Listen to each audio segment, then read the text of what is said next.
دوستوں social Twitter میں آپ کو خوش آمدید کہتے ہیں۔ ایک بادشاہ نے اعلان کیا کہ جو شخص جھوٹ بولتے ہوئے پکڑا گیا اس کو 5 دینار جرمانہ ہوگا۔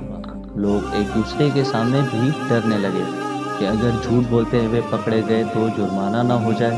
ادھر بادشاہ اور وزیر بھیس بدل کر شہر میں گھومنے لگے۔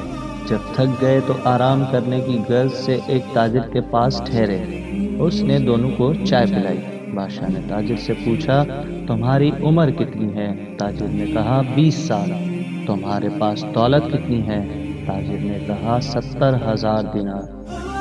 بادشاہ نے پوچھا، تمہارے بچے کتنے ہیں؟ تاجر نے جواب دیا، 1۔ واپس آ کر انہوں نے سرکاری دفتر میں تاجر کی جائیداد کی جانچ پڑتال کی تو اس کے بیان سے مختلف تھی۔ بادشاہ نے تاجر کو دربار میں طلب کیا اور وہی 3 سوالات دہرائے۔ تاجر نے وہی جوابات دیے۔ بادشاہ نے وزیر سے کہا، اس پر 15 دینار جرمانہ عائد کر دو اور سرکاری خزانے میں جمع کرا دو، کیونکہ اس نے 3 جھوٹ بولے ہیں۔ سرکاری کاغذات میں اس کی عمر 35 سال ہے۔ اس کے پاس 70,000 دینار سے زیادہ رقم ہے اور اس کے 5 لڑکے ہیں۔ تاجر نے کہا، زندگی کے 20 سال ہی نیکی اور ایمانداری سے گزرے ہیں۔ اس کو میں اپنی عمر سمجھتا ہوں اور زندگی میں 70,000 دینار میں نے ایک مسجد کی تعمیر میں خرچ کیے ہیں۔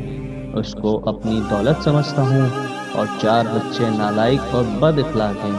ایک بچہ اچھا ہے، اس کو میں اپنا بچہ سمجھتا ہوں۔ یہ سن کر بادشاہ نے جرمانے کا حکم واپس لے لیا اور تاجر سے کہا، ہم تمہارے جواب سے خوش ہوئے ہیں۔ وقت وہی شمار کرنے کے لائق ہے جو نیک کاموں میں گزر جائے۔ دولت وہی قابل اعتبار ہے جو راہ خدا میں خرچ ہو، اور اولاد وہی ہے جس کی عادتیں نیک ہوں۔ دوستو آج کی ویڈیو میں بس اتنا ہی۔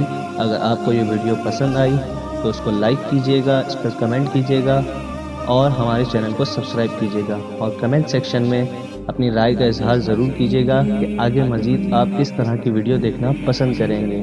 تب تک اپنے ہوسٹ سوشل ٹویٹر کو اجازت دیں۔ اللہ نگہبان۔